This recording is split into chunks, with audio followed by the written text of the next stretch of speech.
Puji dan syukur senantiasa kita panjatkan kepada Tuhan Yang Maha Kuasa atas perkenannya kepada kita semua, sehingga kita dapat bertemu dalam rapat dengar pendapat umum Badan Legislasi pada hari ini.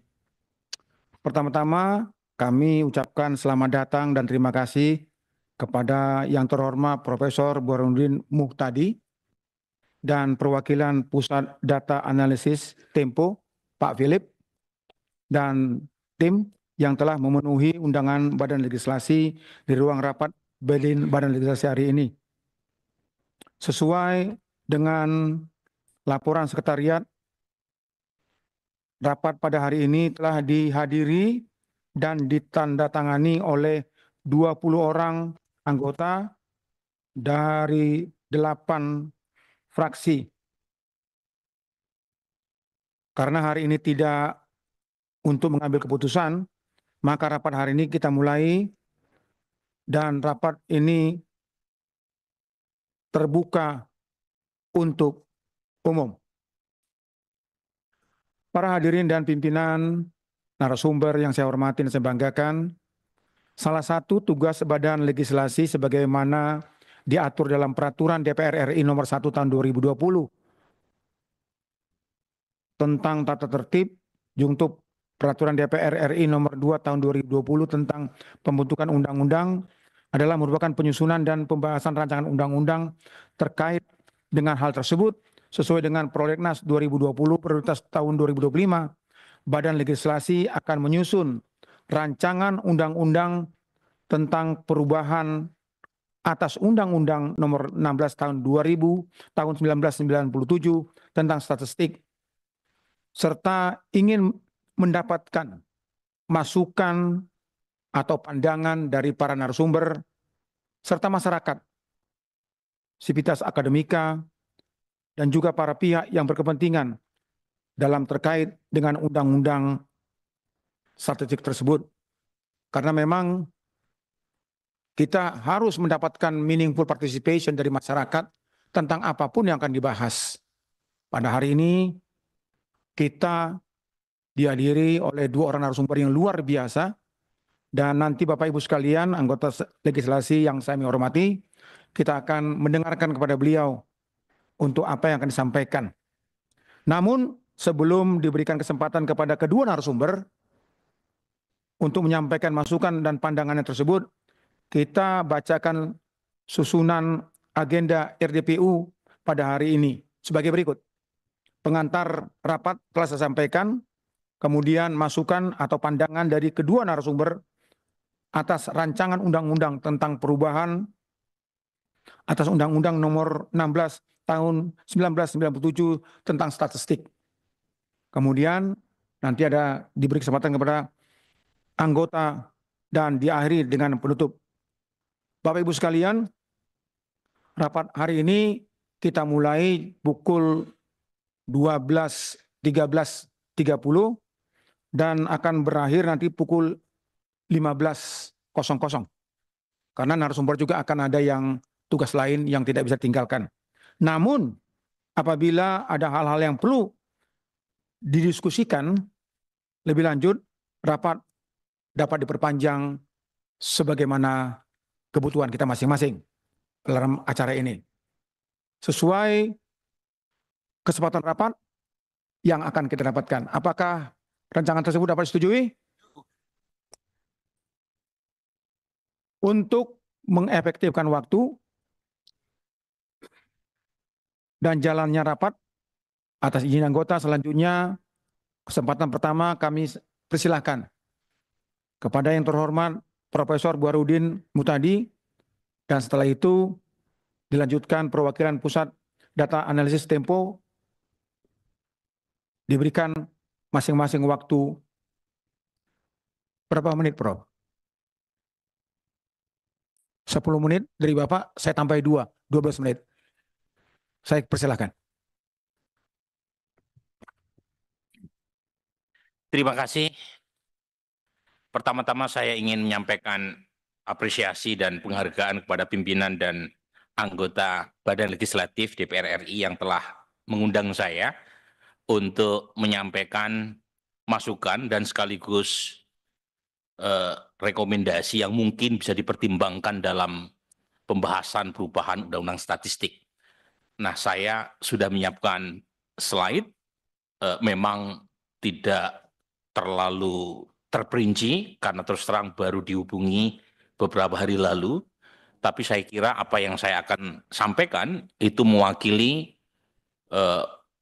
concern dari teman-teman Persepi, Perhimpunan Survei Opini Publik Indonesia, karena kebetulan saya sempat mengirim ya bahan berkaitan dengan rencana perubahan Undang-Undang Statistik ke kolega saya di Asosiasi Lembaga Survei. Next. Nah, ini bacaan saya atas apa yang sudah di draft terkait dengan RUU ini. Ada 3 jenis yang disebutkan berkaitan dengan statistik dasar, statistik sektoral, dan statistik khusus. Next. Nah, saya membatasi untuk tidak membicarakan statistik dasar dan sektoral, Bapak sekalian, karena saya concern lebih ke statistik khusus yang menurut pemahaman saya pribadi maupun kawan-kawan di asosiasi lembaga survei, itu yang menjadi semacam hal-hal yang sangat relevan dengan kami. Jadi kami menyimpulkan kemungkinan kalau membaca draft RUU tersebut, kerja lembaga survei atau asosiasi pollster itu masuk ke kategori statistik khusus, ada di pasal 8. Nah, apa pengertiannya kalau dari ketentuan umum RUU ini, itu statistik khusus diartikan sebagai statistik yang dimanfaatkan untuk memenuhi kebutuhan spesifik masing-masing setiap orang. Next. Nah, pertanyaan yang mungkin bisa didiskusikan di balik ini itu berkaitan dengan apakah ya definisi statistik khusus tadi itu masih relevan ketika dikaitkan dengan beberapa fungsi lembaga survei yang berkaitan dengan kita sebut saja public goods, misalnya hitung cepat atau horse race. Kan kalau misalnya kita melihat hitung cepat pada titik tertentu bukan kepentingan orang per orang, tetapi menjadi kepentingan publik ya, terutama media dan pihak-pihak yang menginginkan publik bisa mengetahui ya, hasil pemilu secara lebih cepat meskipun tidak secara resmi. Nah, kemudian yang berikutnya yang mungkin perlu diperjelas menurut kami adalah apakah penyelenggaraan kerja statistik khusus tadi itu dari unsur masyarakat, orang per orang atau korporasi. Jadi mungkin perlu diperjelas dalam draft apakah masyarakat saja ataukah korporasi, apakah individu ataukah bagian kolektif dari individu, ya. Apakah entitas bisnis ataukah entitas non bisnis, itu mungkin perlu diperjelas dalam draft supaya kami itu bisa mengetahui lebih pasti ya, statistik khusus ini objeknya ke siapa. Next. Nah, kami juga menyoroti soal kewenangan BDSN ya, dan DDSN. Nah, 2 lembaga ini disebutkan ya, BDSN itu Badan Data dan Statistik Nasional, sementara DDSN Dewan Data Statistik Nasional ya, sudah disebut secara resmi dalam pasal 8 dan disebutkan pula kewenangan dari BDSN dan DDSN yang saya tebalkan dalam slide itu, yaitu turut melaksanakan pengawasan dan evaluasi terhadap penyelenggaraan statistik khusus. Nah, ini nanti ada concern yang berkaitan dengan mana couplingnya negara dan mana couplingnya asosiasi atau masyarakat sipil. Ya. Karena kalau kita mengacu pada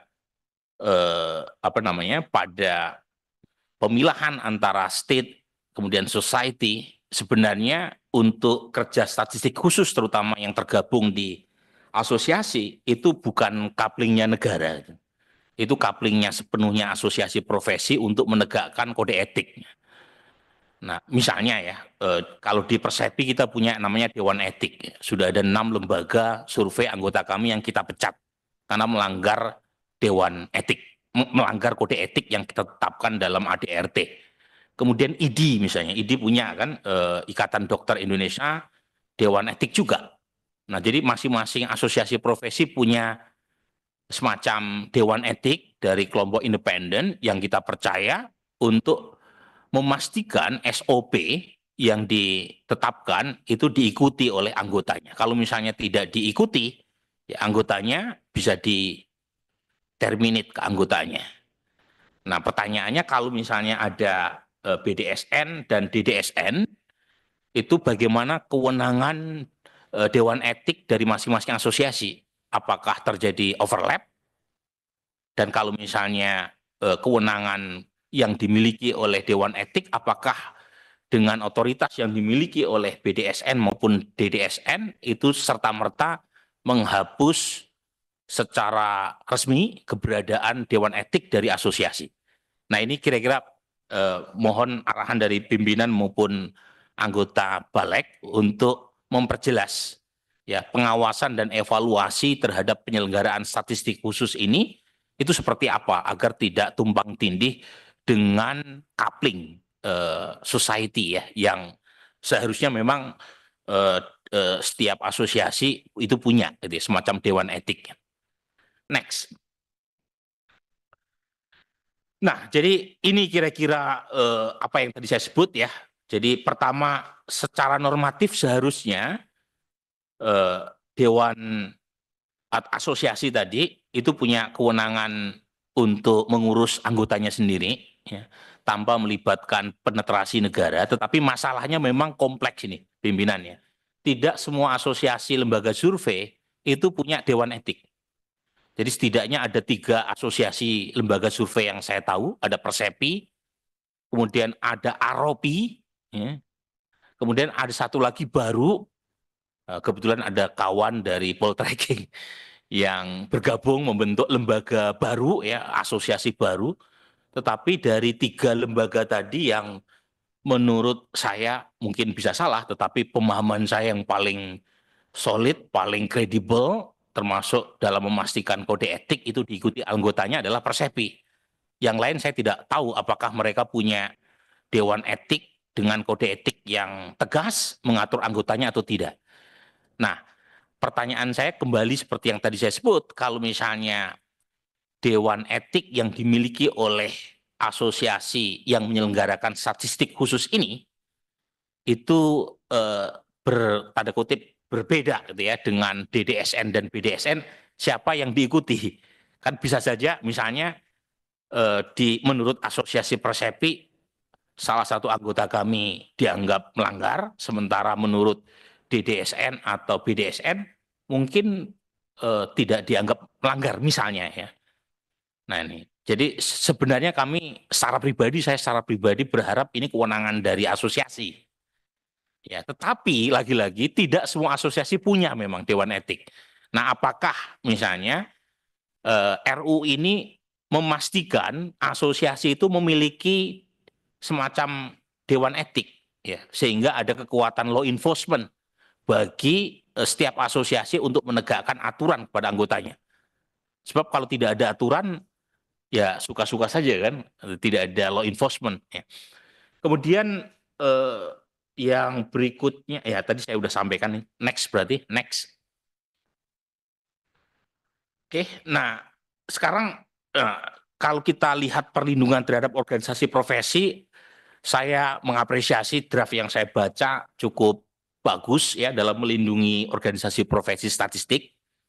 Jadi ada beberapa pasal yang disebut dalam draft yang mengakomodasi sekaligus memberi proteksi ya kepada organisasi profesi statistik dalam menjalankan kerjanya. Jadi saya berterima kasih sekali pada Balek ya yang sudah memasukkan isu-isu potensial, misalnya berkaitan dengan perlindungan ya, karena terus terang kerja-kerja semacam ini kadangkala juga punya potensi untuk berbenturan dengan kepentingan beberapa hal. Cuma memang lagi-lagi berkaitan dengan hubungan dengan DDSN dan BDSN tadi, itu hubungannya seperti apa kira-kira ya? Apakah kalau misalnya kami tidak melaporkan kepada di situ disebut BPS dan BDSN ya terkait dengan membuat pengajuan dan laporan itu apa sanksinya misalnya. Dan lagi-lagi kembali ke urusan filosofis ya. Jadi karena begini pimpinan, dalam literatur tentang civil society itu tidak seluruh urusan publik diurus sama negara gitu. Nah, ini ada kesan yang kami tangkap RUU statistik ini mencoba memformalkan urusan yang seharusnya tidak menjadi coupling sepenuhnya negara. Nah, ini mungkin filosofi ini yang perlu mungkin teman-teman media juga punya pandangan yang kurang lebih mirip ya. Karena kan ada urusan society, ada urusan privat, ada urusan state. Itu 3 coupling yang secara normatif bisa dipisahkan seharusnya. Ya, tidak seluruh urusan orang per orang yang bersifat privat itu dinegarakan atau tidak seluruh urusan masyarakat itu harus diformalkan. Karena dalam tradisi masyarakat sipil yang kuat, itu ada asumsi yang dipegang oleh mereka bahwa masyarakat itu bisa mengurus dirinya sendiri. Nah, pertanyaannya kalau setiap kegiatan yang berkaitan dengan statistik khusus itu harus diajukan proposal dan laporannya kepada BPS dan BDSN, pertanyaannya bagaimana tanda kutip kewenangan masyarakat dalam mengelola dirinya sendiri. Saya tahu dalam draft disebut bahwa di BDSN itu ada representasi dari masyarakat ya. Tapi lagi-lagi bisa menimbulkan debat bagaimana memilih representasi masyarakat yang plural tadi. Nah, karenanya dalam tradisi masyarakat sipil ya kembalikan kepada masyarakat yang mengurus diri sendiri kecuali ada kepentingan publik yang dirugikan akibat perbedaan-perbedaan kepentingan antar masyarakat. Nah, di situ negara baru masuk. Next. Lanjut, Mbak. Oke, sebelumnya. Ini, jadi termasuk ada pidana untuk pemalsuan data dan tindakan penghalangan untuk kegiatan statistik. Ini lagi-lagi apresiasi kami buat pimpinan dan anggota Balek yang memasukkan ini ya. Pertama, pemalsuan data ini krusial sekali. Ya, misalnya pengalaman saya di indikator kemarin waktu pilkada serentak itu ada puluhan tuh ya yang memalsukan data indikator. Kami tidak melakukan survei di beberapa wilayah, tetapi muncul laporannya atas nama indikator dan selama ini diakomodasi dalam undang-undang pidana umum. Ya. Nah, kalau muncul RUU yang khusus berkaitan dengan pemalsuan data statistik, itu akan jauh lebih memberikan garansi buat kegiatan statistik khusus yang kami lakukan. Ya. Kemudian juga ada lembaga profesi statistik ya disebut dalam RUU. Jadi terima kasih sekali pada pimpinan dan anggota ya, disebut organisasi profesi statistik. Next. Nah, ini isu yang menjadi wrap up dari apa yang saya sampaikan sekaligus penutup ya dari slide yang saya sampaikan. Jadi ada beberapa isu mendasar yang tidak bicara teknis per teknis, tapi lebih ke landasan filosofis berkaitan dengan RUU statistik ini. Jadi pertama perlu dipertegas keterbukaan data apa yang dimaksud. Jadi kapan negara punya hak untuk mendapatkan semua data dari masyarakat sipil, dari publik, dan apa batasan-batasannya. Nah, ini penting ini Pak pimpinan ya dan anggota. Misalnya kami di indikator tergabung di World Association for Public Opinion Research di WAPOR, kemudian di AAPOR juga di Asosiasi Lembaga Riset Amerika. Itu tegas di situ. Karena runutan kami ke kode etik ilmiah. Jadi ketika kami melakukan survei, itu yang kita olah adalah data agregat. Bukan data individu responden. Jadi nama responden, kemudian alamat, nomor kontak itu tidak boleh disebar ke siapapun. Nah, kalau misalnya BDSN atau DDSN meminta itu atas nama kewenangan akademik, kami boleh menolak sebenarnya. Tetapi, nah pertanyaannya, kalau kami menolak, kami kena pasal nggak? Nah, kayak begini-begini ini menurut saya perlu dipertegas, keterbukaan data yang dimaksud buat penyelenggara statistik, itu seperti apa batasannya, supaya kami tidak melanggar kode etik ilmiah. Karena data individu responden itu bagian dari kerahasiaan responden, confidentiality yang harus dilindungi kan. Sebab kalau dibuka itu akan ketahuan misalnya si A, si B preferensinya kemana, dan itu akan membahayakan informan yang memberikan data kepada kami.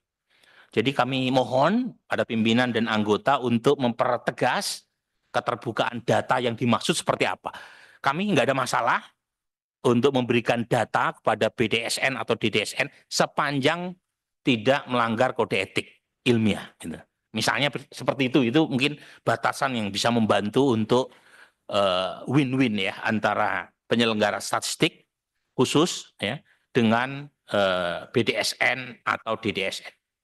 Dan yang berikutnya yang saya kira menarik juga untuk didiskusikan adalah jika negara diasumsikan berhak untuk mendapatkan data dari publik. Nah, pertanyaan berikutnya adalah bagaimana jika sebaliknya? Bagaimana hak publik untuk mendapatkan data dari negara? Nah, jangan lupa DPR yang terhormat sudah menetapkan Undang-Undang Keterbukaan Informasi Publik. Nah, ini saya cerita kisah nyata ini, pimpinan. Kebetulan saya banyak bergerak di dunia akademik, menulis untuk kepentingan jurnal atau buku, dan selalu terganjal oleh aturan BPS yang tidak memberikan data sampai pada level desa. Jadi BPS itu membatasi hanya sampai pada tingkat kabupaten.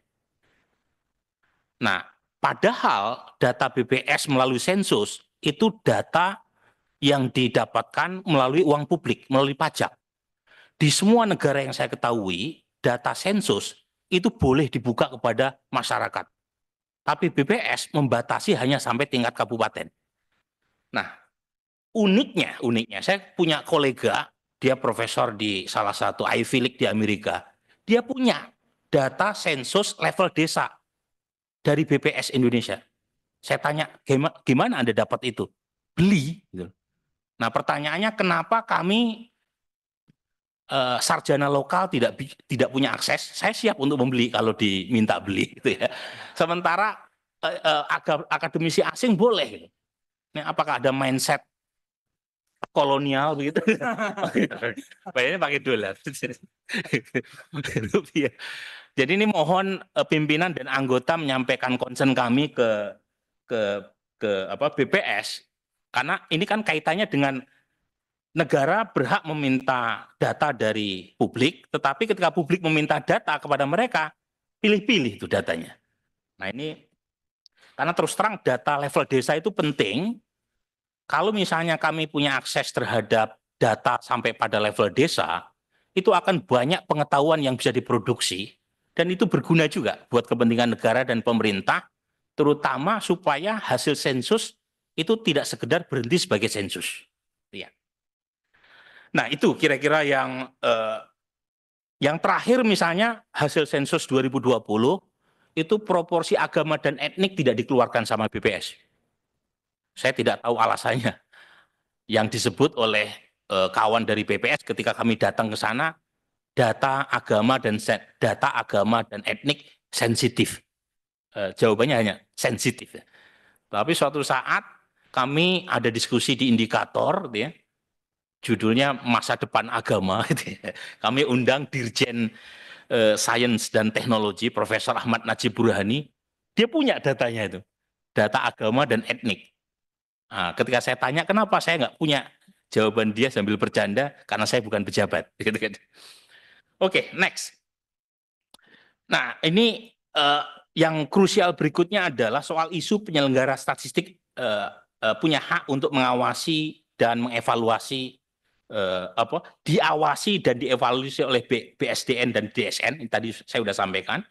Kemudian yang keempat, ya, Yang keempat, mungkin kalau boleh berharap ya pada pimpinan dan anggota anggota Badan Legislatif yang saya hormati, itu saya berharap RUU statistik ini memperbanyak ya pasal dan ayat yang memastikan agar ya kerja-kerja statistik antar lembaga dan kementerian itu betul-betul bisa dimaksimalkan. Jadi kami berharap tujuannya itu selain ke masyarakat, tetapi yang paling krusial adalah arahnya buat KL. Karena ini terus terang, Bapak sekalian pasti memahami betul ya, sebagai anggota Dewan yang terhormat, mendapatkan data yang bertolak belakang antar satu kementerian itu betul-betul sangat sangat membuat kita concern besar tuh ya. Jadi dan ini tumpang tindih satu sama lain. Dan itu bukan hanya membingungkan buat peneliti itu, membingungkan buat policy makers juga, buat Bapak dan eksekutif juga. Ya. Jadi saya berharap ada pasal yang ditambah lagi untuk memastikan secara enforcement begitu, misalnya untuk urusan sensus itu siapa yang punya kewenangan. Misalnya pengalaman saya Pak, kalau di beberapa negara kalau sensus itu sampai diliburkan, kan ini data yang suci kan, baseline buat apapun, termasuk baseline untuk memberikan bansos kan. Nah selama bansos selama datanya tidak benar ya sulit untuk memastikan bansos itu pas sasaran. Jadi saya kira itu yang mungkin bisa diperbanyak ya. Kalau untuk masyarakat insya Allah kami bisa mengurusi Pak. Tetapi untuk negara ini, untuk enforcement-nya yang menurut saya perlu diperbanyak. Supaya satu, jelas siapa yang bertanggung jawab untuk pengadaan data, kemudian menghindari duplikasi Pak. Ya, menghindari duplikasi. Jadi jangan sampai satu lembaga sudah mengerjakan sensus, tetapi ada lembaga lain yang mengerjakan data collecting yang mirip-mirip atau sudah terwakili dalam sensus misalnya. Nah, kemudian juga ada perencanaan yang jelas, itu saya mohon diperbanyak lagi. Dan terakhir ada integrasi dan konektivitas. Kemudian berikutnya, ini saya kira udah tadi saya sampaikan. Next lagi. Kemudian aturan yang jelas mengenai data, tadi saya juga sudah sampaikan sekilas, tapi saya ingin ringkaskan sebagai penutup gitu ya. Jadi aturan yang jelas mengenai data yang dimiliki swasta untuk keterbukaan publik, ya, data bisnis, data agama, data pendidikan atau apa itu dipertegas gitu. Ikatan apa yang bisa dipakai untuk mempertegas apakah data ini bisa diberikan kepada pemerintah gitu ya. Apakah ada ikatan norma akademik, kepentingan bisnis maksudnya misalnya survei yang bersifat private gitu ya, marketing research itu tidak untuk dipublikasikan tapi untuk kepentingan korporasi. Nah, apakah survei semacam ini harus dilaporkan juga misalnya ke BPS ataukah ke BDSN, gitu. Ataukah karena untuk kepentingan privat dan kebetulan lembaga bisnis yang bersangkutan juga tidak merilisnya, apakah data itu sebaiknya menjadi kewenangan yang bersangkutan saja. Dan terakhir, ya, perlu klasifikasi data, saya kira. Jadi perlu klasifikasi data yang apakah untuk publik, apakah untuk kalangan pengambilan keputusan, ya, termasuk misalnya data negara yang tidak boleh di disclose, ya. Dan terakhir klasifikasi data intelligence misalnya, karena itu data yang sangat sensitif untuk dibuka ke publik.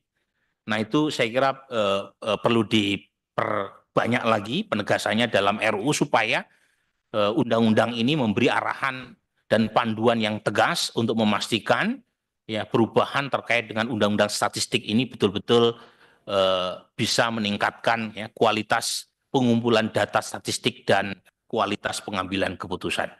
Saya kira itu Bapak sekalian, saya sekali lagi mengucapkan terima kasih yang sebesar-besarnya kepada pimpinan dan anggota Badan Legislatif atas kesempatannya untuk menyampaikan unek-unek ini.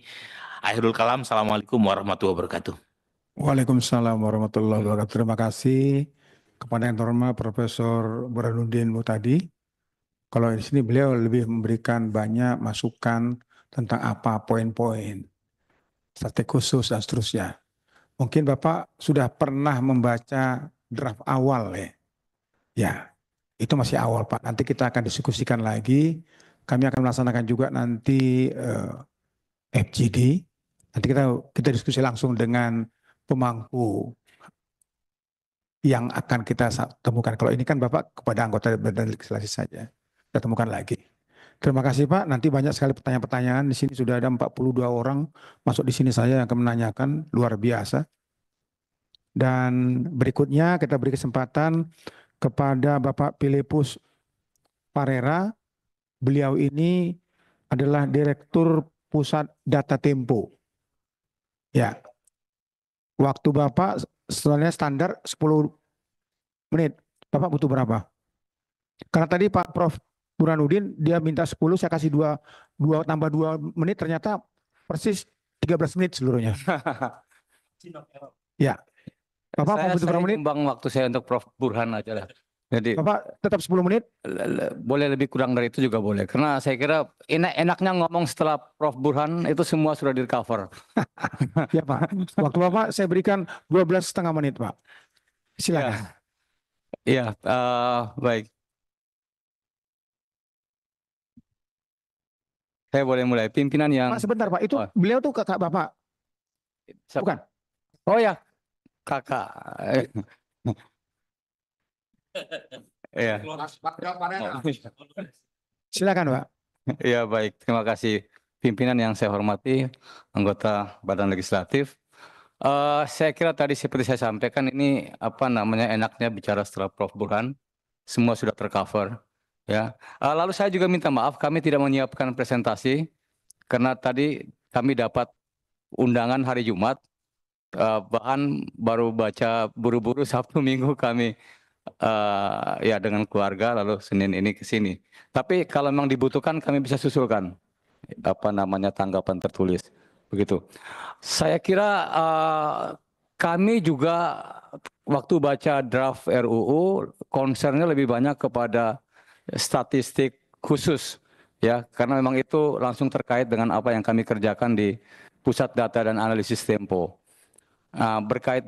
Berkaitan dengan statistik khusus ini ada beberapa pasal ya, saya kira memang di sana yang tadi juga sudah disampaikan oleh Prof. Burhan itu soal klasifikasi pembagian detil pada statistik khusus ini seperti apa nih? Saya kira itu mungkin juga kami harapkan perlu dalam undang-undang ini sehingga menjadi jelas nanti pengaturan-pengaturan selanjutnya.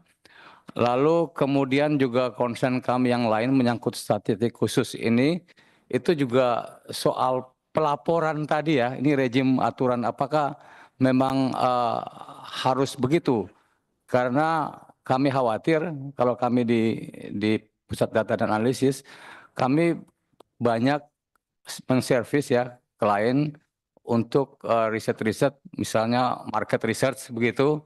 Apakah yang semacam itu juga masuk dalam bagian yang harus dilaporkan begitu sehingga dan itu banyak sekali tuh kami ya setiap saat bahkan ada riset yang kecil dengan responden barangkali 20-30 orang gitu ya.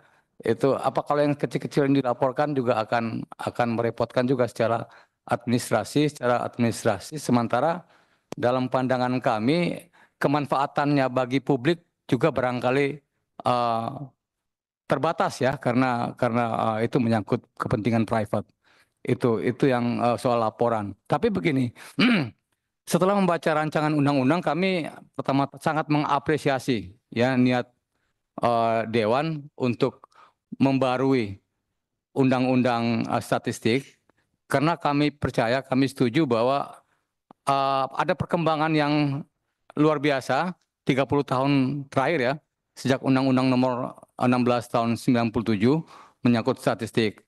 Ada 3 hal yang menurut saya penting di sana perkembangan dalam soal data dan teknologi data ya, big data dan sebagainya. Saya kira itu juga perlu menjadi concern juga di sini kalau bisa diatur secara lebih detail misalnya di undang-undang ini itu akan bagus sekali. Lalu yang berikutnya menurut kami juga penting dalam perkembangan terbaru itu soal kesadaran yang makin tinggi akan apa namanya data ya, privatisasi apa namanya kerahasiaan data pribadi. Saya kira tadi itu menjadi karena itu menjadi penting ya. Saya kira juga ada dan saya baca itu sudah ada dalam rancangan yang baru ini ya soal kerahasiaan data pribadi.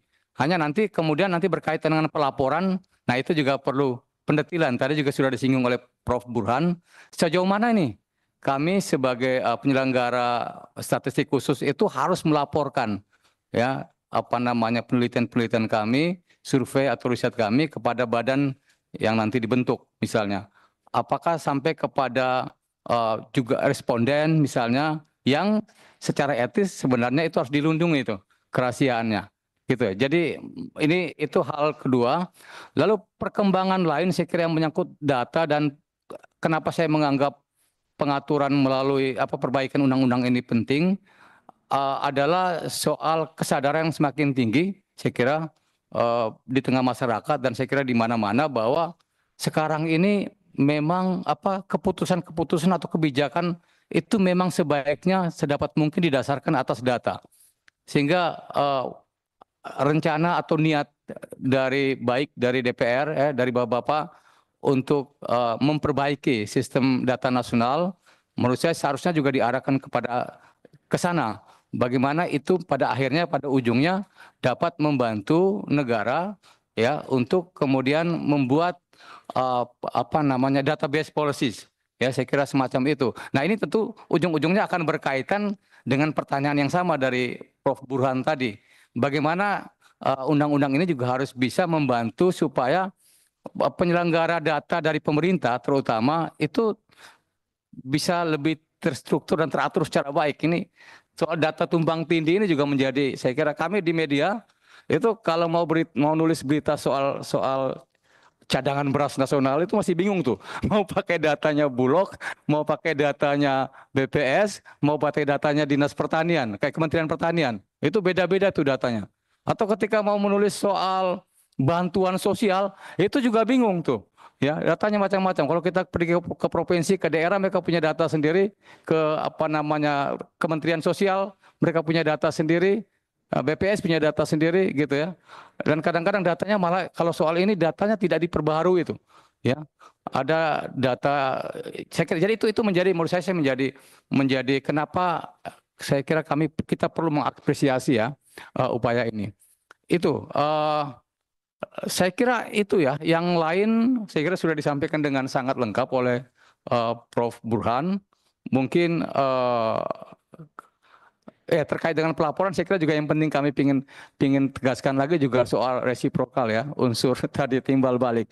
Kalau kami pihak swasta punya kewajiban untuk menyerahkan data statistik kami kepada pemerintah, bagaimana dengan apakah kami juga diberikan akses? Sebenarnya tadi ada undang-undang keterbukaan informasi publik, tapi saya sejak undang-undang itu disahkan tahun 2008 ya saya kira kalau tidak salah tahun nomor 2008 sampai sekarang tuh sangat sedikit ya atau permintaan informasi kami itu dipenuhi oleh lembaga.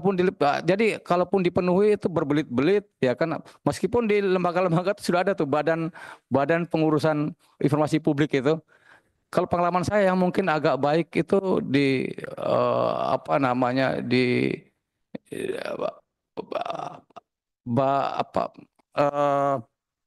ini yang yang badan ini iya Badan Arsip Nasional oke. Saya kira itu mudah. Kemudian dan beberapa kebanyakan itu susah. Jadi kita sudah bersurat lagi datang pada akhirnya cuma diberikan resume. Padahal yang kami minta tuh saya yakini itu merupakan data publik ya. Saya kira begitu. Saya kira itu yang mungkin saya tambahkan kalau ada yang lain mungkin kita bisa lanjutkan dalam diskusi. Terima kasih atas kesempatan. Terima kasih kepada yang terhormat Bapak Filipus Parera. Beliau ini adalah Direktur Pusat Data Tempo. Bapak Ibu sekalian yang saya hormati dan sebagaikan, dari kedua narasumber ini kita sudah mendapatkan banyak informasi, terutama pertanyaan sebenarnya. Bagaimana ke depan agar undang-undang statistik ini kita perbaiki, terutama tentang informasi yang diberikan itu harus memang benar-benar sesuai dengan data. KL menurut Prof. Burhanuddin kok simpang siur datanya. Pemerintah belum memberikan data yang pas keterbukaan informasi menurut Pak Filipus. Dan banyak lagi tadi hal-hal yang perlu kita diskusikan. Bapak Ibu dan narasumber yang kami hormati, memang undang-undang statistik ini harus kita banding-bandingkan, Prof. Bukan hanya oleh kemauan kita sendiri, tapi juga kemajuan zaman dan situasi. Tidak bisa lagi disimpan data.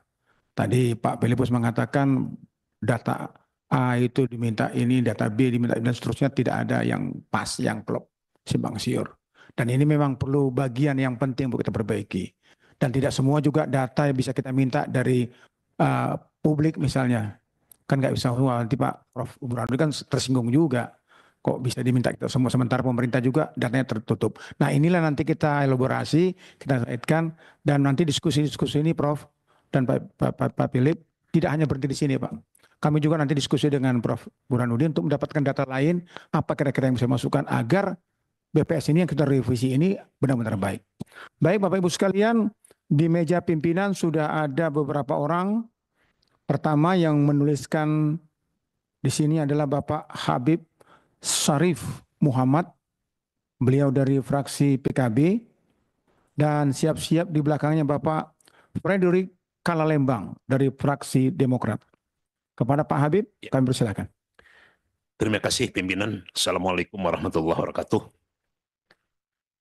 Kita sengaja mengundang narasumber diharapkan untuk bisa memberikan masukan-masukan kita dalam proses menjaring. Namun pertemuan hari ini Prof. Burhan nampaknya lebih banyak menyampaikan pertanyaan-pertanyaan. Saya biasanya spontan, namun untuk kali ini saya coba tertulis tidak lebih dari 3 menit karena beberapa kali dikutip oleh media setengah-setengah sehingga keluar dari konten. Saya Syarif Muhammad dari fraksi PKB Dapil 1 Jawa Barat. Saya ingin membahas problematika yang saling berhubungan antara beberapa hal berikut. Yang pertama RUU statistik, yang kedua statistik khusus, yang ketiga lembaga survei, yang keempat ancaman rilis dari diseminasi lembaga yang tidak mengikuti kaidah-kaidah akademis, dan yang terakhir potensi disinformasi, misinformasi, dan malinformasi bagi publik. Tadi sudah disebutkan oleh Pak Prof. Burhan dalam RUU statistik terdapat 3 jenis statistik. Ya. Setiap orang dan dilakukan oleh setiap orang secara mandiri itu yang statistik khusus. Dalam RUU pasal 13 diatur bahwa hasil kegiatan statistik yang diselenggarakan lembaga negara, instansi pemerintah pusat atau satuan pemerintah daerah wajib diserahkan dalam bentuk sinopsis kegiatan statistik. Ada kewajiban menyerahkan sinopsis kendati ada pengecualian dalam ayat 4 bahwa tidak berlaku bagi kegiatan statistik yang digunakan untuk memenuhi kebutuhan intern. Kebutuhan intern ini nampaknya Mas Burhan masih bias. Ya. Perlu ada satu penjelasan lebih jauh. Saya secara khusus mengapresiasi keberadaan lembaga survei yang ada di Indonesia saat ini karena membantu masyarakat untuk mengetahui berbagai kajian, terutama terkait dengan berjalannya pemerintahan saat ini. Seperti rilis temuan survei nasional oleh Indikator yang disampaikan Prof. Burhan, 16 Januari 2025 tentang isu-isu persepakbolaan di mata publik dan pertaruhan besar PSSI. Saya sempat diganjar oleh netizen berkaitan dengan naturalisasi. 27 Januari tentang evaluasi publik atas kinerja Presiden dan Kabinet Merah Putih. Namun, pada satu sisi potensi ancaman yang dihasilkan dari publikasi survei yang tidak menggunakan metodologi atau kaidah yang benar juga cukup serius. Sehingga untuk mencapai titik equilibrium diperlukan regulasi yang sangat hati-hati pengaturannya. Ini yang mungkin kami ingin mendapatkan semacam masukan. Ya. Apakah RUU yang tengah disusun ini akan mengancam independensi lembaga survei? Karena hadirnya beragam mekanisme yang perlu dilakukan, seperti menyampaikan rencana kerja kepada Badan Data dan Statistik Nasional, ataupun menyerahkan sinopsis dari hasil kegiatan statistik, karena ada data yang terkait dengan pendanaan. Saya berharap tidak lagi ada lembaga survei yang kemudian dihantui dengan ancaman pidana. Misalnya, atau seperti tahun 2019, terdapat 6 lembaga survei yang dilaporkan oleh Koalisi Aktivis Masyarakat Anti Korupsi atas dugaan melakukan kebohongan publik. Saya kira ada pada Pak Burhan. Data yang dirilis oleh Masyarakat Anti Fitnah Indonesia, Mafindo, mengungkap bahwa penyebaran hoax meningkat setiap tahunnya, terutama pada masa pemilu. Kekhawatiran terbesar adalah hadirnya publikasi survei yang tidak mengikuti kaidah, kemudian dapat dikategorikan sebagai disinformasi, misinformasi, serta malinformasi, dan diterima begitu saja oleh masyarakat. Vidya Ramalingan, CEO dari Monsud, yang bergerak pada perlindungan dari bahaya yang terjadi di dunia maya, menguraikan dampak besar dari disinformasi, misinformasi, serta malinformasi. Studi MIT, berita palsu akan tersebar 6 kali lebih cepat. Perbandingan jangkauannya adalah 1:15.000 antara informasi benar dan tidak benar. Waktu yang dibutuhkan untuk memverifikasi tidak cepat. Facebook setidaknya butuh waktu 72 jam untuk mengidentifikasi dan menghapus kontennya. Orang dewasa di atas 45 tahun cenderung tidak menyelidiki mengenai informasi tidak benar saat mereka menemukannya secara serius. Dan yang terakhir, akhir 2024, pemerintah Amerika menemukan 32 domain internet yang diam-diam digunakan oleh Rusia untuk menyebarkan disinformasi di seluruh Eropa dan Amerika, menggunakan isu transisi energi untuk mengganggu proses pemilu. Ini sempat dibahas juga oleh Prof. Mutadi. Mereka menggunakan tiga strategi, yakni dekontekstualisasi, fear mongering, menakut-nakuti, dan whataboutism, mengalihkan perhatian dari suatu topik. Ini mungkin kata kunci yang terakhir, Prof. Burhan dan dari lembaga survei. Apakah RUU yang disusun ini menurut narasumber dapat menjadi solusi untuk meminimalisir hadirnya publikasi data statistik yang tidak mengikuti kaidah, terutama terhadap materi yang berdampak luas pada masyarakat? Saya sepakat BDSN dan DDSN nampaknya perlu ada satu pemahaman yang utuh, karena antara dua badan ini juga, dua lembaga ini juga ada kalanya untuk masalah-masalah tertentu agak sedikit berbeda. Terima kasih. Wallahul muwaffiq ila aqwamit thoriq. Wassalamualaikum warahmatullahi wabarakatuh. Waalaikumsalam warahmatullahi wabarakatuh. Terima kasih Bapak Habib Syarif Muhammad. Berikutnya kami persilakan Bapak Frederick Kalalembang dari fraksi Demokrat, dan siap-siap setelah itu Bapak Muslim Ayub dari fraksi Nasdem.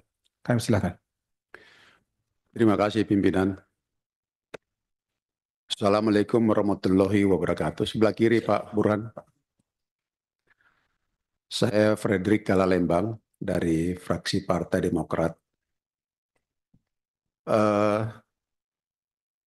Saya ingin menanyakan ke Prof bahwa kita tahu bahwa survei yang akhir-akhir ini tentunya banyak dipelesetkan, atau kalau saya katakan bahwa tidak kredibel lagi. karena kita melihat khususnya pada saat pilkada kemarin, ada yang hasil survei dari beberapa lembaga survei itu di bawah 10%, sementara pasangannya dia atau lawannya dia itu di atas 50%. Tetapi faktanya di lapangan akhirnya yang dimenangkan oleh di bawah 10%. Artinya kalau kita melihat di sini bahwa selama ini kita tahu kredibel daripada lembaga survei ini cukup memuaskan, tetapi yang fakta di lapangan bahwa terjadi mungkin margin error atau apalah namanya. Yang ingin saya tanyakan kepada Prof, apakah lembaga survei ini memang tidak kredibel atau ada pesanan sehingga merubah psikolog daripada pemilih di lapangan. Kemudian yang kedua, apakah lembaga survei yang ada memang ada kekeliruan atau kesalahan. Nah, kalau memang ada kesalahan atau kekeliruan, di mana ini, Prof? Saya kira itu saja. Terima kasih. Wassalamualaikum warahmatullahi wabarakatuh.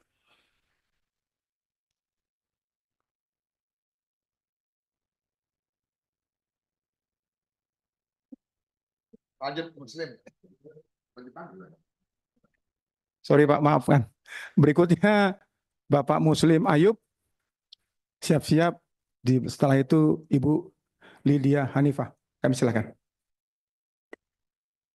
Assalamualaikum warahmatullahi wabarakatuh. Yang saya hormati pimpinan, anggota balik, dan para narasumber. Terima kasih atas paparan yang telah disampaikan. Yang pertama,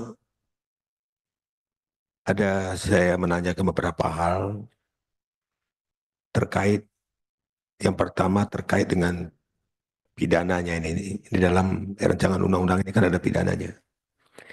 Yang pertama, dalam RUU di pasal 82, di mana dinyatakan di situ, bagi setiap orang yang menolak menjadi narasumber, itu dikenakan pidana sampai 2 tahun. Langsung di situ dijelaskan.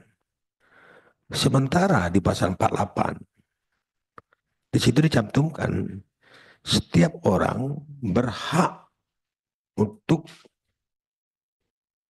menolak menjadi responden. Saya menanyakan kepada narasumber, ini pasal ini adalah yang sangat kontradiktif. Namun saya mau bertanya, bagaimana pendapat narasumber terkait dengan pasal ini? Apakah memang perlu dikenakan pidana setiap orang menolak untuk memberikan narasumber? Itu yang pertama. Yang kedua, ini kita lihat perbedaan yang sangat mendalam antara BPS sendiri dengan kementerian-kementerian, termasuk Kementerian Desa dan sebagainya, yang menyangkut dengan pendataan masyarakat di Indonesia ini pada umumnya. Sinkronisasi ini tidak pernah satu pendapat. Tidak ada kebersamaan antara kementerian memberikan data yang akurat tentang hal ini. Ada satu negara yang pernah kemarin kami rapat juga di sini, di Amerika, saya lupa sekali. Mereka pada saat melakukan survei ataupun pendataan, itu negara itu meliburkan seluruh kegiatan-kegiatan apapun namanya. Kalau memang ini kita masukkan di dalam pasal nanti RUU, apakah memungkinkan untuk ini kita lakukan? Supaya ada keseragaman. Kalau ini kita liburkan tentunya, saya yakin akan menjadi dasar pemikiran bahwa ini sangat objektif. Kalau misalkan diliburkan 3 hari untuk skala nasional, ini lebih akurat dibandingkan dengan ketentuan-ketentuan yang selama ini tidak ada yang lebih baik. Mungkin itu pimpinan yang dapat saya sampaikan. Ini saya bertanya kepada narasumber apa yang saya sampaikan tadi. Terima kasih. Assalamualaikum warahmatullahi wabarakatuh. Waalaikumsalam warahmatullahi wabarakatuh. Tadi padahal Prof. Burhan juga nanya juga ini, nanya lagi sama Burhan. Kita saling bertanya ini. Terima kasih Bapak Muslim Ayub. Berikutnya silakan Ibu Lydia Hanifah. Siap-siap di belakangnya Ibu Reni Astuti. Kami silakan. Baik, terima kasih Pak Ketua. Bismillahirrahmanirrahim. Assalamualaikum warahmatullahi wabarakatuh. Lydia Hanifah, fraksi Partai Keadilan Sejahtera, Daerah Pemilihan Jawa Barat 1, Kota Bandung, Kota Cimahi. Pimpinan Badan Legislasi dan anggota Badan Legislasi yang terhormat, para narasumber, saya ingin mencoba mengaitkan dengan Undang-Undang Nomor 11 Tahun 2019 tentang Sistem Nasional Ilmu Pengetahuan dan Teknologi. Pertanyaan mendasarnya adalah metode kan yang dilakukan bisa sensus, bisa survei, bisa polling, itu terkategori penelitian atau tidak? Sebab ketika kita kemudian menyimpulkan bahwa ini terkategori penelitian, maka data primernya sebagaimana tadi disampaikan Prof. Burhan dan Pak Filipus tadi tentang ini data mau disimpan di mana ada diatur Pak Ketua di dalam Undang-Undang 11 tahun 2019 tentang Sistem Nasional Ilmu Pengetahuan dan Teknologi bahwa setiap penelitian, pengkajian, penerapan, penelitian, pengembangan, pengkajian dan penerapan data primernya wajib dikumpulkan. Jadi ada wajib serah, wajib simpan. Nah, maksud saya ketika kita mau diskusikan soal ini perlu kategorinya apa gitu. Statistik kan produk akhirnya, tapi prosesnya ada survei, ada sensus, ada polling barangkali. Itu kategorinya kita sebutkan sebagai penelitian atau bukan. Jika itu masuk penelitian, saya jadi berpikir jangan-jangan nanti terkena yang Undang-Undang 11 2019 pasal 40 ini. Mungkin nanti teman-teman tenaga ahli bisa membantu melihatkan gitu. Nah, ini perlu kesepakatan, kan perlu political will kita ya. Kita mengkategorikannya apa dan masuknya seperti apa. Sehingga apa yang disampaikan tadi terkait dengan data, karena ini sebutnya data primer. Kalau data primer di sensus berarti kan nama segala macam kan data awalnya. Maksud saya ini kita perlu hati-hati agar nanti kita bisa memastikan bahwa satu soal data pribadi, perlindungan data pribadi tetap terjaga. Berarti kan nyangkut di Undang-Undang PDP. Kedua, hasil juga bisa menjadi sebuah kontrol bagi lembaga-lembaga penyelenggara itu sebagai controlling gitu ya dari pemerintah, meskipun nanti juga mereka juga bisa masyarakat kan secara umum juga bisa mengakses data-data dari Badan Pusat Statistik. Itu saja pertanyaan saya Pak Ketua supaya kita bisa mendudukkan ini dengan tepat itu. Terima kasih. Assalamualaikum warahmatullahi wabarakatuh. Waalaikumsalam warahmatullahi wabarakatuh. Terima kasih Ibu Lydia, ini mempertanyakan ini bagus banget ini. Nanti kita juga akan disususkan lagi pada saat kita FGD langsung kepada narasumber yang lain juga, termasuk juga kepada BPS yang akan kita diskusikan. Jadi memang Ibu Lydia ini harus ikut panja ini, kalau enggak nanti kita kehilangan nanti. Terima kasih Ibu Lydia. Harus ikut panja beliau. Dan dari dulu saya dengan Ibu Lydia ini dari mulai tahun 2019-2020, terutama panja Undang-Undang Cipta Kerja itu. Waduh luar biasa kami. Terima kasih. Berikutnya kepada yang terhormat Ibu Reni Astuti dari PKS. Siap-siap di belakangnya Bapak Andreas H. Parera. Silakan. Baik, terima kasih Pak Sutarman. Assalamualaikum warahmatullahi wabarakatuh. Reni Astuti dari Dapil Jatim 1, fraksi PKS. Terima kasih pada Prof. Burhan yang sudah menyampaikan bersama dengan narasumber yang lain. Tadi saya menangkap ya, yang disampaikan oleh Prof. Burhan ini sebenarnya juga menjadi masukan ya, evaluasi terkait dengan kualitas data yang dimiliki oleh pemerintah gitu kan. Makanya kemudian di slide yang ke-4 ya, itu kan ada kalimat yang menggelitik ya. Di situ mungkin saya bacakan. Sebelum mengawasi swasta, sebaiknya diberesin dulu soal data pemerintah dan negara. Ironis jika negara mau mengawasi, bahkan memata-matai, masyarakat, tetapi dirinya sendiri tidak beres. Ini kan menggelitik ya.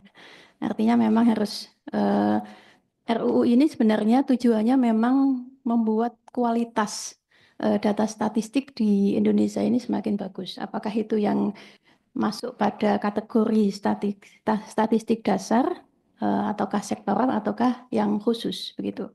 Nah, kemudian tadi juga disampaikan terkait dengan keterbukaan yang seperti apa yang kemudian harus disampaikan oleh lembaga swasta gitu ya untuk disampaikan kepada pemerintah. Nah, ini nanti mungkin Prof. Burhan bisa memberikan masukan juga atau memberikan pandangannya terkait dengan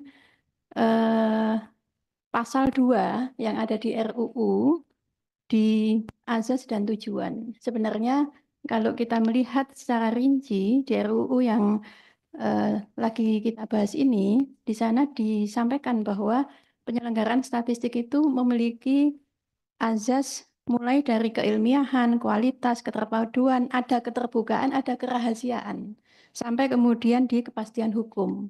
Nah, hanya saja memang definisi secara detail terkait dengan keilmiahan itu seperti apa, kemudian kualitas statistik itu seperti apa, keterpaduan itu seperti apa, keterbukaan seperti apa, ini tampaknya yang perlu juga mendapatkan masukan. Sehingga kemudian kekhawatiran yang tadi disampaikan itu bisa disiapkan, diantisipasi, atau mungkin diformulasikan ya lebih detail lagi di RUU ini, gitu supaya kemudian persepsinya juga sama.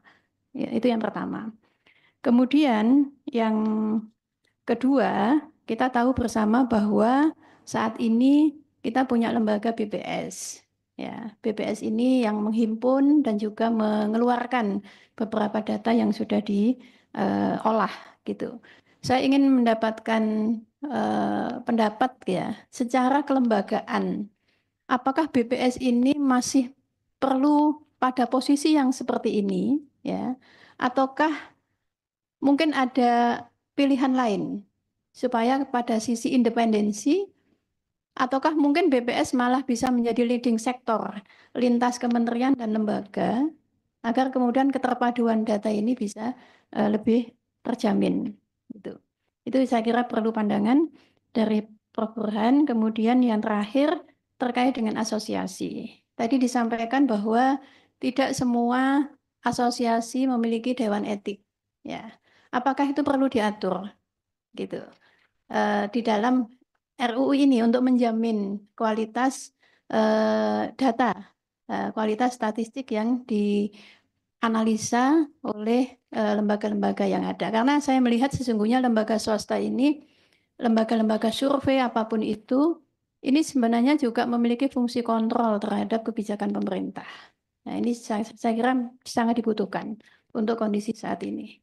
Itu saya kira yang hendak saya sampaikan. Sekali lagi terima kasih. Assalamualaikum warahmatullahi wabarakatuh. Waalaikumsalam warahmatullahi wabarakatuh. Bu Reni Astuti, apakah BPS mau dia mau kemana kan gitu kita ini, apakah seperti atau yang bagaimana? Ya kita Bu yang nanti akan membicarakan dengan pemerintah, karena memang kondisi BPS hari ini sangat tidak cukup tenaga, kemampuan, kekuatan, Iya. bahkan perlindungan terhadap data yang mau dia diambil juga dia nggak ada. Makanya perlu kita perkuat Bu. Iya. Makanya Ibu ikut juga nih nanti ikut Iya, di siap. panja Ibu. Makanya kita ingin butuh pandangan dari Ya. pertanyaan seperti Nah, beliau ini juga tadi malah bertanya, Prof. Burhan malah banyak bertanya juga saya lihat tadi. Dari semua dipaparkan bertanya semua tadi saya lihat itu. Baik, terima kasih Ibu Reni. Berikutnya kami beri kesempatan kepada Bapak Andreas Parera dari fraksi PD Perjuangan. Di belakangnya siap-siap Bapak Gamal. Silakan Pak Andreas. Terima kasih Pak Ketua, teman-teman anggota balik, serta narasumber yang saya hormati. Prof. Burhan, tahun 2004-2009 kita membuat Undang-Undang Keterbukaan Informasi Publik waktu itu. Kemudian diputuskan tahun 2008. Saya ingat waktu itu semangatnya itu semangat setelah reformasi perlu keterbukaan. Dan memang perjuangan yang cukup panjang waktu itu sampai dengan undang-undang itu jadi. Undang-undang keterbukaan informasi publik itu lahir. Dan jujur aja waktu itu banyak memperoleh dukungan dari teman-teman media dan juga dari masyarakat sipil. Sehingga jadilah undang-undang itu. Nah, tapi saya masih ingat benar gitu waktu pembahasan itu kita juga bahas paralel dengan undang-undang rahasia negara waktu itu. Nah, yang sayangnya karena keterbukaan informasi publik itu juga ada pengecualian terhadap hal-hal ya termasuk misalnya rahasia negara, intelijen, terus kemudian proses yang terjadi di peradilan yang belum mempunyai kekuatan hukum tetap gitu. Itu semua adalah bagian dari pengecualian terhadap keterbukaan informasi publik. Nah, semangatnya adalah information is power. Siapa yang menguasai informasi itu dia mempunyai bukan hanya soal kekuasaan, tetapi juga power dalam arti yang lebih luas, termasuk pengetahuan di situ. Dan saya kira pada poin inilah penting untuk kita membuka informasi itu. Dan semangatnya pada waktu itu adalah semangat untuk membuka seluas-luasnya informasi kepada publik, kecuali tadi beberapa poin. Kalau tidak salah ada 6 poin. Misalnya kalau di Inggris itu kan makanan dari Ratu Inggris, Raja Inggris segala macam itu tidak boleh gitu. Yang berkaitan dengan kesehatan itu adalah rahasia. Nah, itu rahasia termasuk juga undang-undang rahasia pribadi di kita yang belum selesai juga gitu. Jadi banyak beberapa poin yang berkaitan dengan pengecualian terhadap informasi publik ini belum selesai gitu. Nah, ini saya kira satu hal yang juga menjadi point of problems dari nanti akan kita berhadapan dengan undang-undang statistik ini gitu. Karena yang terjadi yang saya tahu juga bahwa birokrat-birokrat ini memberikan penjelasan dengan pengecualian-pengecualian yang mereka definisikan sendiri. Nah, ini menjadi hal gitu. Misalnya juga berkaitan dengan apakah ya hal-hal pertanyaan yang sifatnya pribadi tadi itu di mana pada titik rahasianya, yang mana tidak gitu. Karena pengecualian terhadap keterbukaan itu tidak ada definisinya yang jelas gitu sampai sekarang. Nah, saya kira pada poin ini mungkin juga nanti di dalam statistik ini kita akan menemukan juga hal-hal seperti itu. Nah, untuk menghindari itu, saya justru ingin kita diskusi lebih produktif untuk melihat supaya jangan sampai undang-undang statistik ini juga memperoleh kendala termasuk ya untuk teman-teman yang bergerak di dunia survei dan teman-teman di dunia media massa gitu. Sehingga juga akhirnya juga kerja-kerja dari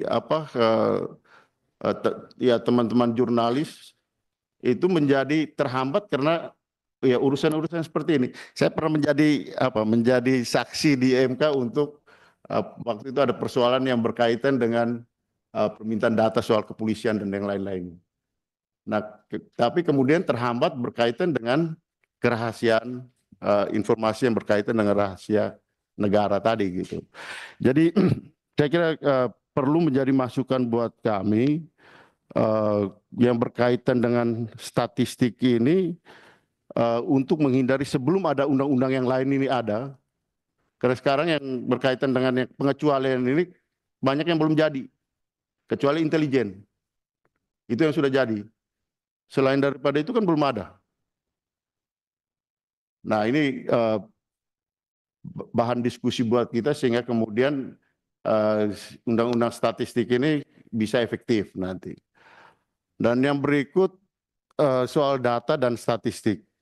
Saya pernah menanyakan ini ke teman-teman di Biro Pusat Statistik. Yang kita butuh itu data atau statistiknya? Apakah undang-undang ini namanya undang-undang data yang berkaitan dengan data atau yang berkaitan dengan statistik? Nah, saya kira ini juga saya lihat di ketentuan umum masih agak rancu soal itu. Saya kira dua hal ini pimpinan. Terima kasih. Terima kasih Bapak Andreas Parera. Karena nanti Bapak Ibu sekalian perlu saya informasikan Prof. Burhan ini akan meninggalkan arena ini pukul 15.00. Jadi nanti kepada narasumber jawabannya boleh tertulis. Ya, tapi tetap kami berikan kesempatan untuk seperti closing statement lah apapun namanya itu. Ya, karena nanti ini masih ada 3 orang lagi yang akan menanya Pak. Kalau tidak nambah. Ya, berikutnya kami persilakan Bapak Gamal dari fraksi PKS, siap-siap di belakangnya Bapak Mulyadi. Pak Gamal kami persilakan. Baik. Selamat siang rekan-rekan, saya Dr. Gamal dari fraksi Partai Keadilan Sejahtera, Dapil Jatim 5, Malang Raya. Ada satu judul buku yang pernah disebut sebagai buku statistik paling laris dalam sejarah ya. How to Lie with Statistik ya. Ditulis oleh Darrell Huff tahun 1954. Dan saat itu menjadi textbook di banyak universitas terkait bagaimana mempelajari statistik. Nah di buku itu dia menguraikan bagaimana satu penyalahgunaan statistik, lalu kesalahan dalam penafsiran statistik, termasuk menciptakan kesimpulan yang salah. Artinya dari buku ini kita bisa belajar. Tujuan awal kita melakukan proses statistik itu kan mengambil sebuah potret.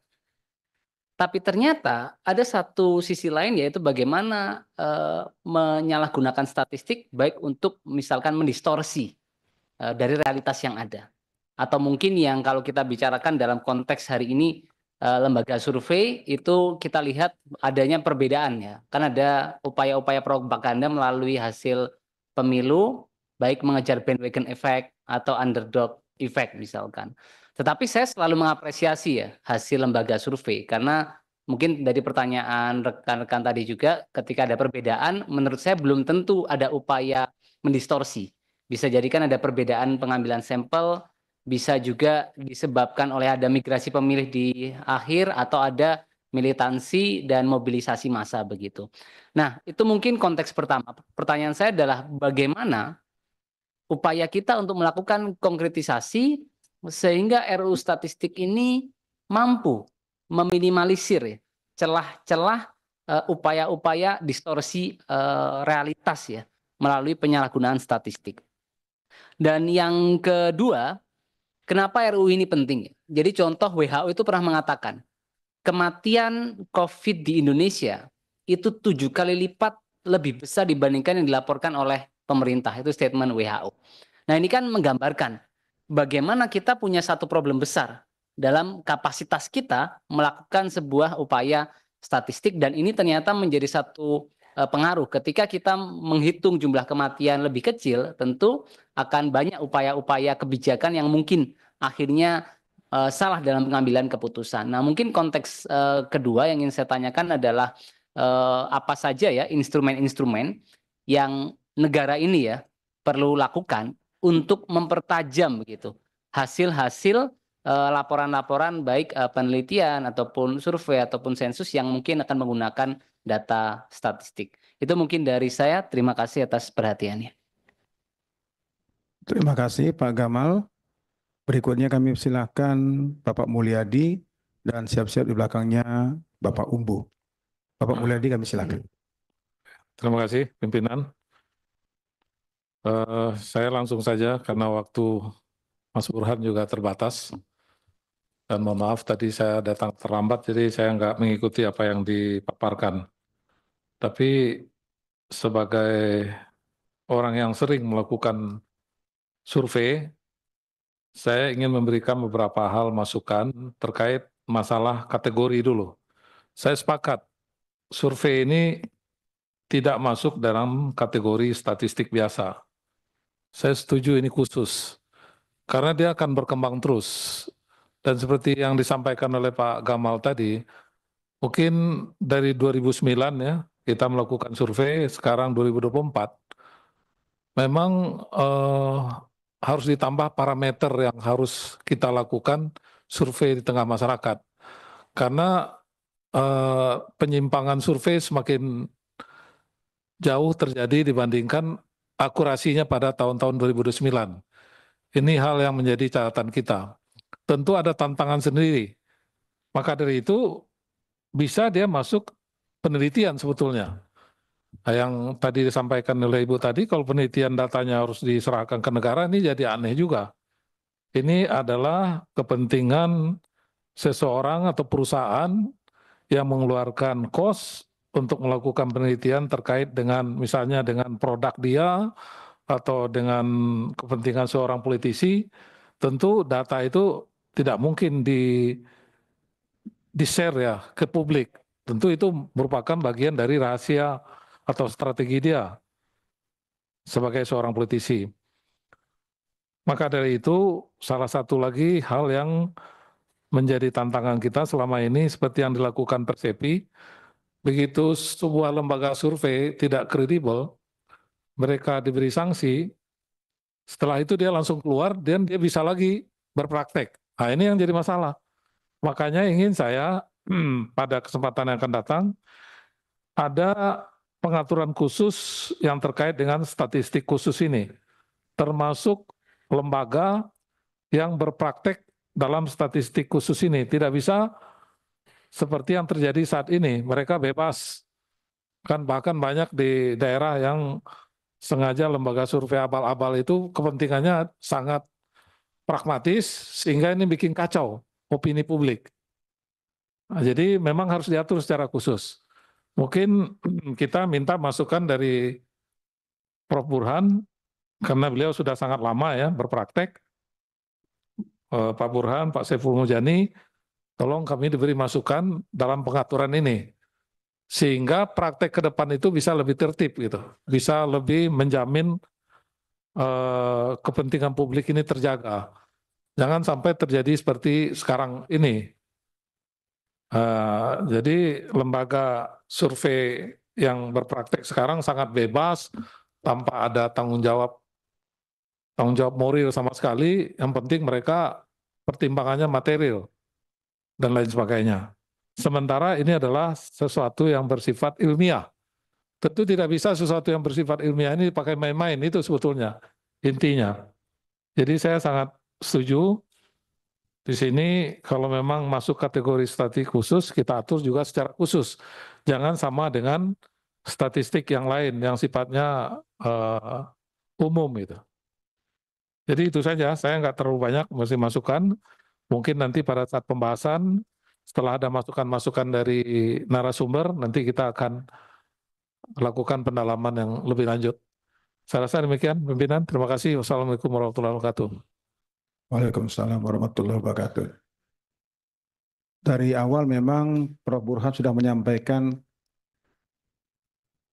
tanggapan beliau tentang kategori statistik khusus tadi. Dari awal sudah dikatakan dan dimanfaatkan untuk memenuhi kebutuhan spesifik juga, bukan sembarangan.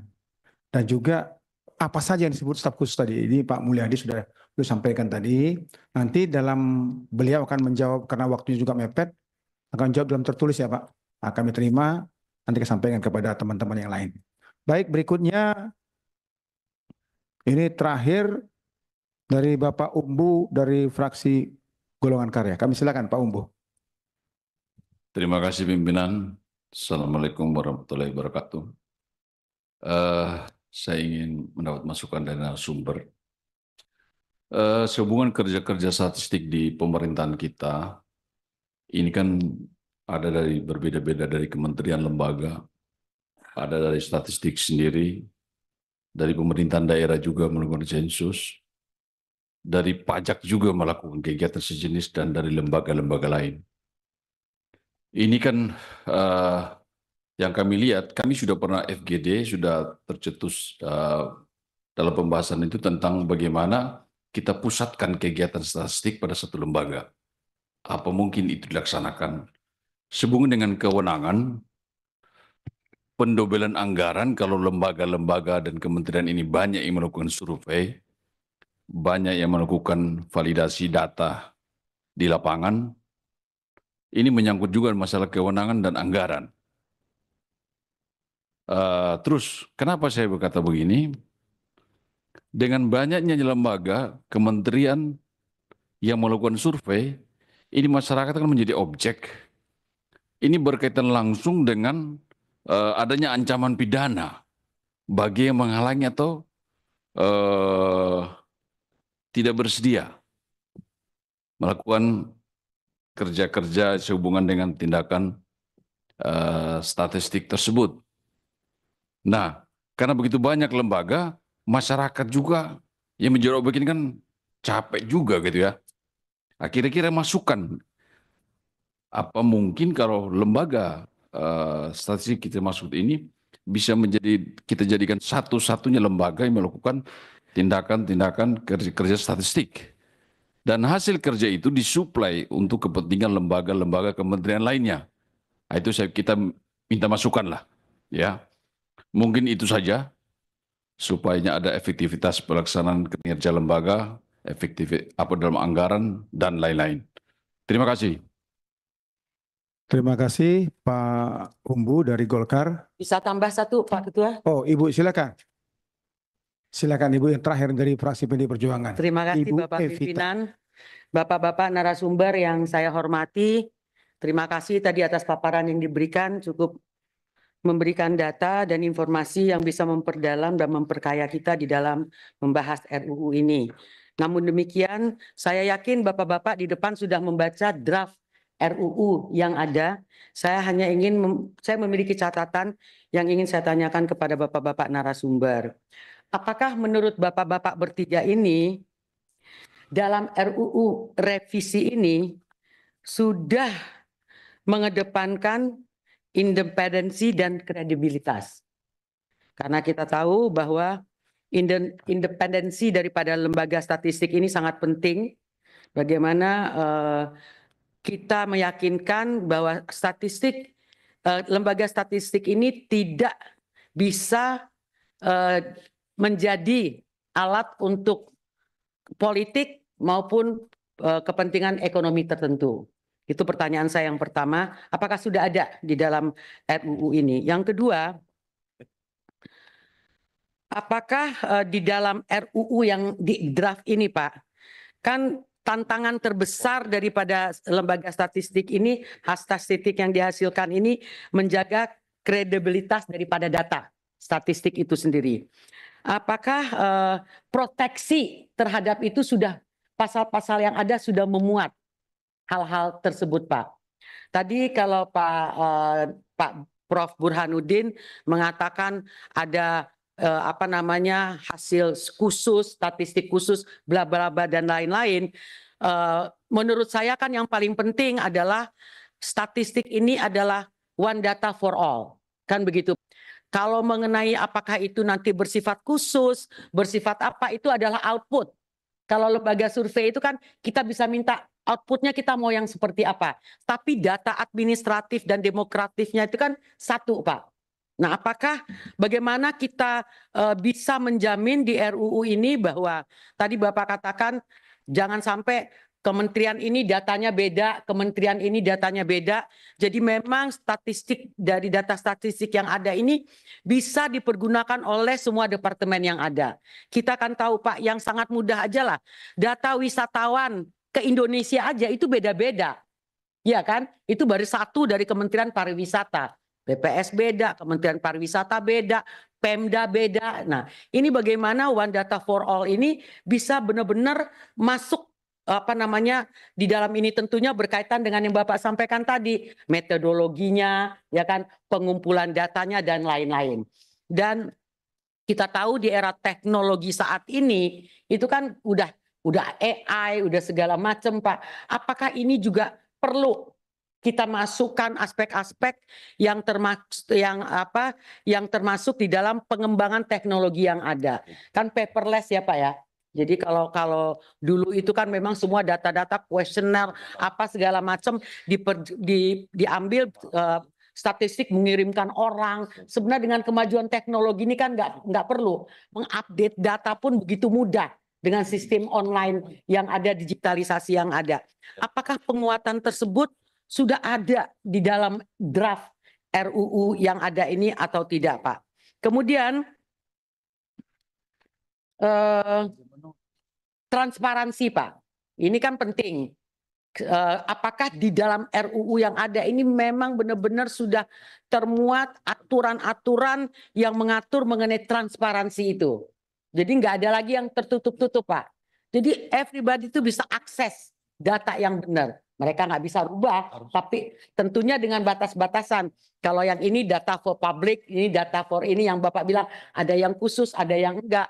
Nah, apakah ini sudah termuat di dalam RUU ini mengenai hal-hal tersebut di atas? Itu saya ingin tahu. Kalau memang belum ada, ya kita harus memasukkan pasal-pasal tersebut di dalam yang ada. Sama dengan independensi yang saya katakan tadi. Apakah ini sudah termasuk di dalam hal ini? Kemudian mengenai SDM, tenaga ahli daripada, karena statistik ini juga harus punya manpower yang benar-benar ahli di dalam hal ini. Kalau enggak datanya ya garbage in, garbage out kan begitu, Pak. Nah, apakah ini sudah diatur juga di dalam undang-undang ini mengenai bagaimana peningkatan pengembangan daripada tenaga-tenaga daripada BPIS ya, BPS ini, Pak. Nah, ini yang apa namanya, dan kemudian apakah undang-undang ini juga sudah memuat ada namanya standar internasional yang bisa diadopsi terhadap RUU yang sedang kita bahas ini. Karena apapun itu ketika kita memasuki era digitalisasi, is a global, itu udah nggak ada batasan lagi, Pak. Apakah sudah ada aspek-aspek standar-standar internasional yang memang sudah termuat di dalam revisi undang-undang ini? Saya rasa itu saja, Bapak Pimpinan. Terima kasih. Terima kasih Ibu Evita. Terakhir tapi lengkap pertanyaan dari 5 poin. Sebenarnya pertanyaan Ibu Evita kepada narasumber itu sebenarnya pertanyaan kepada Panja juga itu, Bu. Sama persis kepada Panja juga harus melakukan hal yang sama. Agar tidak ada kesewenang-wenangan, agar adil, agar jelas, mempunyai SDM baik dan seterusnya. Terima kasih Ibu Evita yang luar biasa pertanyaannya. Bapak Ibu sekalian, akhirnya kita sampai kepada penghujung. Sebelum kita tutup, kami minta karena Prof. Burhan ini mau meninggalkan arena ini jam 15.00, Bapak nanti silakan untuk tertulis semua pertanyaan. Ada lebih dari 96 pertanyaan tadi saya lihat dari 10 orang. Tetapi Bapak juga boleh menyampaikan sekarang sebagai closing statement. Silakan, Pak. Terima kasih pimpinan dan para anggota yang menyampaikan pertanyaan atau mungkin komentar terkait apa yang sudah saya paparkan. Mungkin jawaban lengkapnya akan saya sampaikan tertulis, tapi ada beberapa pertanyaan yang mungkin saya akan highlight sekaligus untuk memberikan semacam closing statement ya atas pertemuan kita siang ini. Jadi ada beberapa pertanyaan yang saya klasifikasikan tadi. Misalnya soal lembaga survei muncul dari Pak Habib Syarif Muhammad, kemudian Pak Mulyadi, Dr. Gamal, dan Pak Fredrik ya, dari Partai Demokrat. Pertama soal perbedaan lembaga-lembaga survei ya. Nah, ada beberapa hal yang patut untuk kita tekankan. Jadi kalau misalnya berkaitan dengan prediksi, kenapa terjadi perbedaan, itu bisa jadi berkaitan dengan beberapa hal.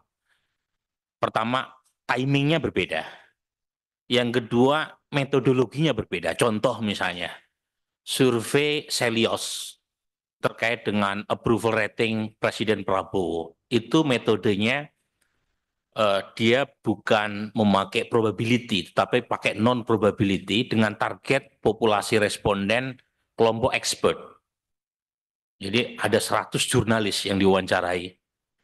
Jadi berbeda kalau kemudian dibandingkan dengan prediksi survei Kompas atau survei indikator, karena metodologinya sudah tidak apple to apple. Populasi approval rating survei Kompas atau indikator atau LSI itu responden orang biasa. Jadi orang biasa kan dengan tingkat pendidikan yang beragam tentu punya pendapat yang berbeda dengan kalangan jurnalis yang menjadi responden dari survei Selios. Itu satu contoh saja. Selain variabel lain yang berkaitan dengan misalnya timing. Tadi Dr. Gamal maupun Pak Fredrik menyebut pilkada. semakin dekat dengan hari H itu semakin bagus prediksi sebuah lembaga survei.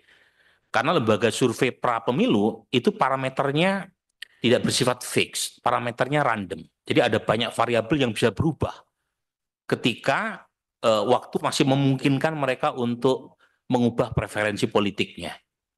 Nah, ini agak berbeda misalnya kalau dibandingkan dengan quick count. Quick count itu parameternya fix.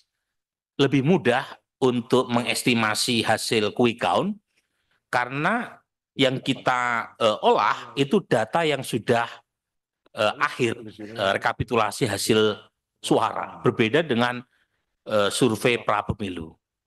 Nah, mungkin pertanyaan Dr. Gamal atau Pak Mulyadi lebih spesifik. Bagaimana kalau waktunya sama tetapi hasilnya beda?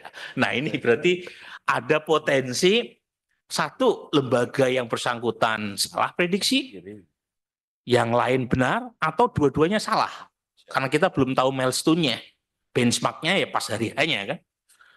Nah, untuk itu memang saya setuju dengan usulan tadi dari anggota Balek untuk mengatur secara tegas disiplin terhadap lembaga survei.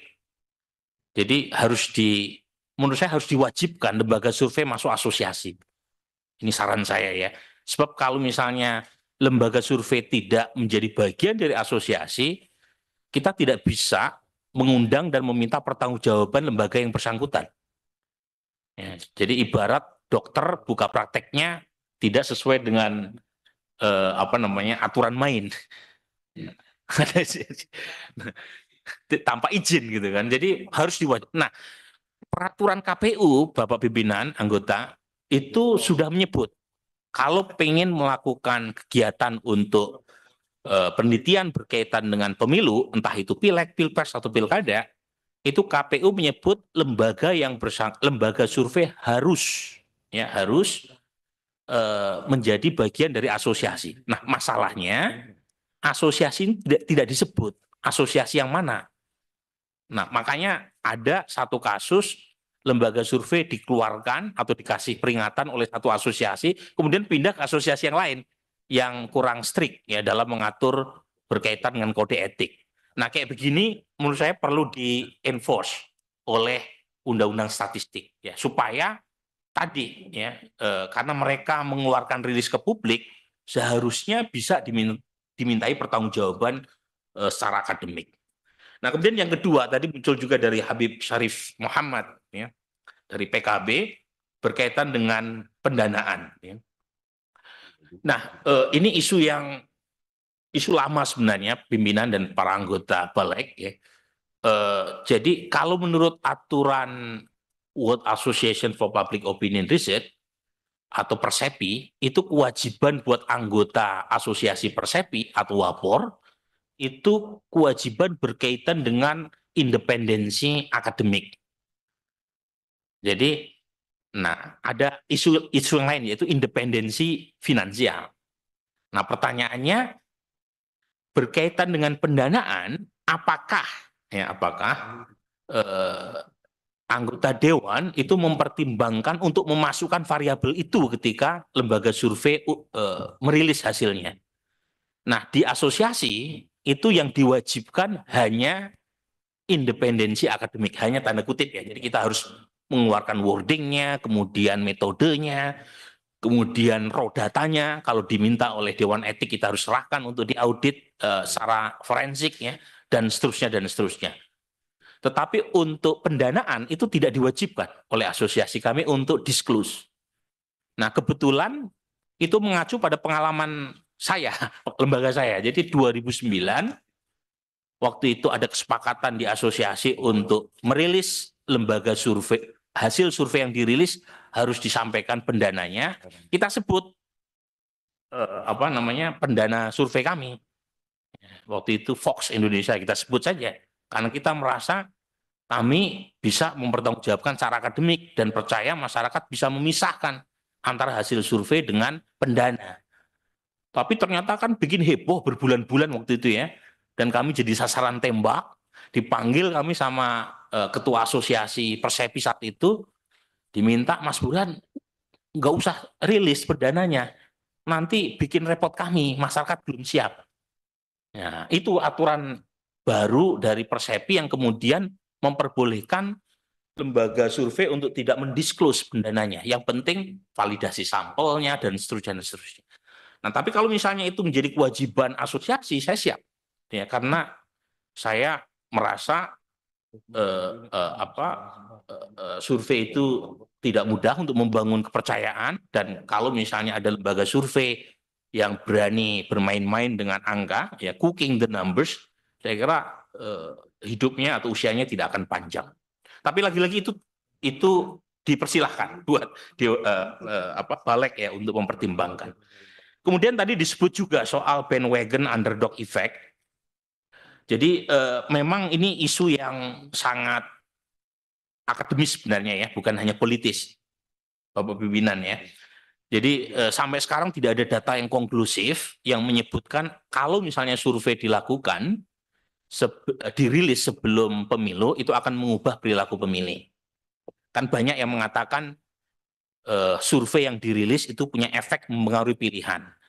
Nah, dalam kasus di Indonesia itu saya belum menemukan data yang meyakinkan. Karena ada data yang mengatakan bandwagon effect punya efek mempengaruhi pilihan karena orang cenderung mengikuti kereta pemenang, bandwagon gitu. Ada juga yang sebaliknya, underdog effect. Orang cenderung memilih calon atau partai yang dikesankan suaranya rendah dalam survei. Jadi orang simpatik sama yang underdog, gitu ya.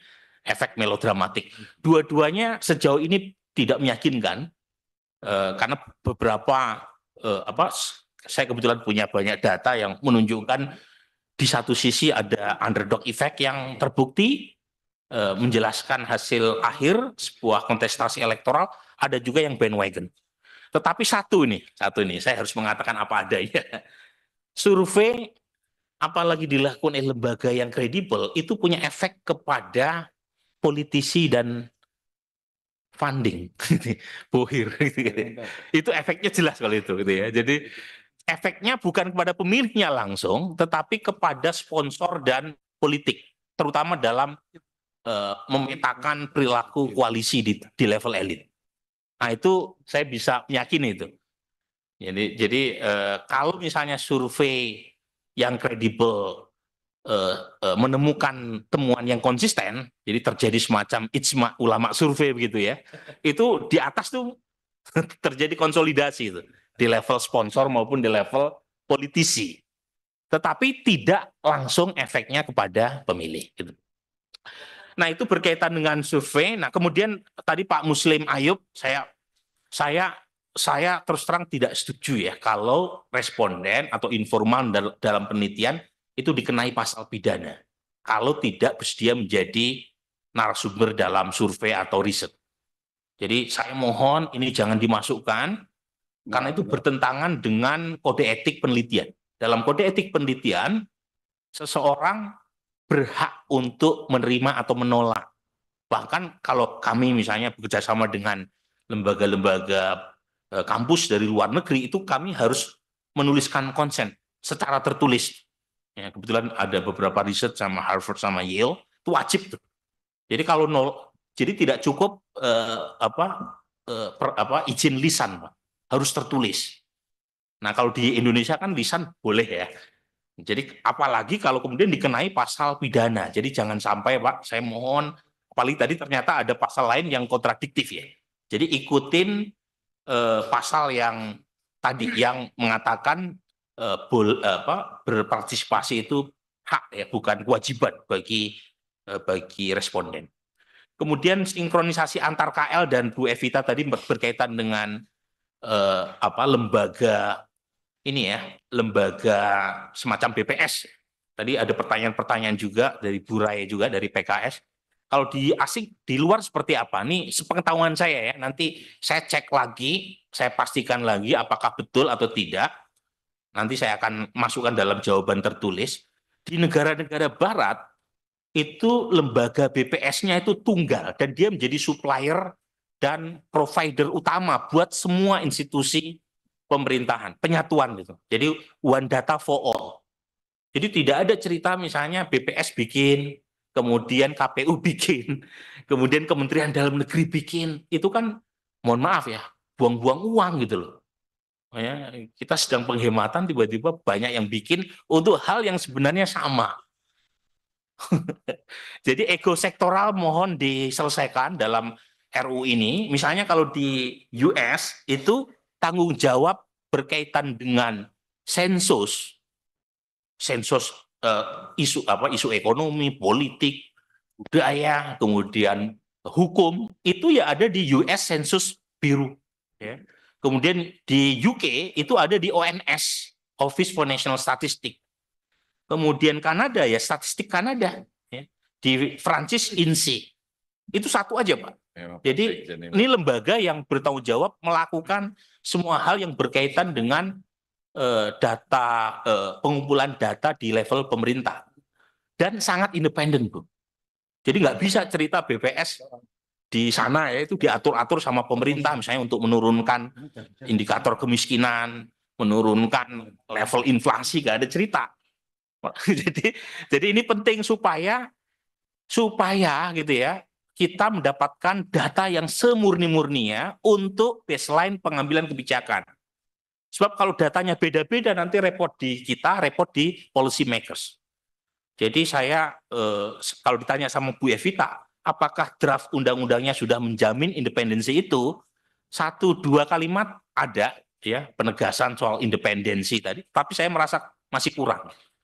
Jadi saya mohon gitu ya Bapak Ibu sekalian yang terhormat untuk memastikan BPS kita nanti itu sangat kuat dan tidak tumpang tindih dengan pekerjaan dari KL yang lain dan independen. Ya, independen. Jadi sampai sekarang data kemiskinan kita indikatornya paling beda sendiri sama yang lain. Jadi kadang-kadang lucu juga ya, satu sisi kita mengklaim kemiskinan single digit, ya, tetapi di sisi lain kalau diajukan soal data kemiskinan untuk bansos, kok jumlahnya berkali-kali lipat ketimbang data resmi kemiskinan. Nah ini kan artinya kita tidak konsisten ya, tidak istiqomah gitu ya, dalam menetapkan indikator. Kemudian apakah asosiasi perlu mengatur adanya dewan etik? Perlu, Pak. Jadi menurut saya ini perlu dimasukkan di undang-undang ini. Jadi kalau ada asosiasi yang tanpa ada dewan etiknya, menurut saya suspicious itu. Asosiasi itu yang menjadi garda depannya ya dewan etik. Dewan etik ini yang nanti akan menyidangkan kehormatan dan marwah anggota.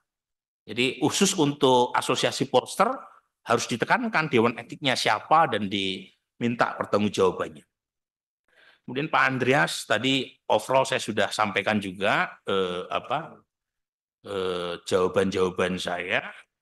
Kemudian lembaga Pak Umbu dari Golkar tadi saya sudah sampaikan Pak ya, intinya kita memerlukan lembaga pusat statistik yang kuat, yang independen, yang tidak tumpang tindih kewenangan maupun otoritasnya sehingga tidak terjadi kebingungan dalam mendapatkan data. Dan terakhir Pak, dan ini ada concern juga sama Bu Elvita tadi ya, berkaitan dengan AI dan big data.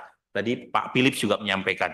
Jadi saya setuju sekali undang-undang ini perlu direvisi karena perkembangan terkait dengan data begitu luar biasa. Dan dugaan saya belum tercapture ya dalam undang-undang statistik yang lama, terutama yang berkaitan dengan big data dan AI.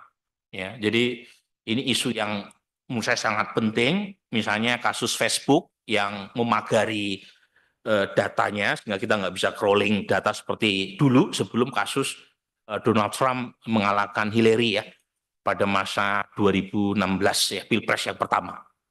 Kemudian yang termasuk juga kasus Brexit ya. Ya itu pertama kali big data dipakai kemudian secara masif menimbulkan disinformasi yang merugikan kepentingan publik. Jadi menurut saya harus diatur ya supaya tidak misleading ya. Kemudian soal kerahasiaan data pribadi, lagi-lagi ini memang tugas Bapak Ibu sekalian sangat berat karena satu sisi tadi Pak Andreas itu menyampaikan memastikan keterbukaan informasi kepada publik, tapi di sisi lain ada hal yang berkaitan dengan kerahasiaan atau perlindungan data pribadi. Ini debat filosofis yang lama, Pak. antara mazhab freedom versus security. Ini apakah kita menekankan pada freedom, artinya kebebasan individu untuk mendapatkan data, termasuk juga mencari data, ataukah security order di situ yang lebih penting. Nah, itu perdebatan lama. Kaum liberal itu lebih menitik beratkan pada freedom, tetapi kaum yang berada di seberangnya itu menitik beratkan pada order. Order di sini adalah security. Nah, jadi Bapak sekalian mendayung di antara dua pulau ini, antara freedom and security. Karena kalau freedom yang terlalu ditekankan, ada kekhawatiran aspek security tadi diabaikan. Ya, data diumbar semena-mena, dan itu merugikan kita juga. Tapi kalau misalnya aspek security yang terlalu ditekankan, itu kebebasan untuk mencari data, melakukan riset, ekspresi itu juga bisa menjadi korbannya. Jadi saya menyarankan cari titik pendulum keseimbangan antara dua hal ini. Saya kira itu lebih lengkapnya nanti saya minta waktu untuk menjawabnya secara tertulis. Akhirul kalam, saya mohon maaf kalau ada kesalahan gitu ya, dalam penyampaian atau mungkin ada hal yang kurang berkenan. Akhirul kalam, Assalamualaikum warahmatullahi wabarakatuh. Waalaikumsalam warahmatullahi wabarakatuh.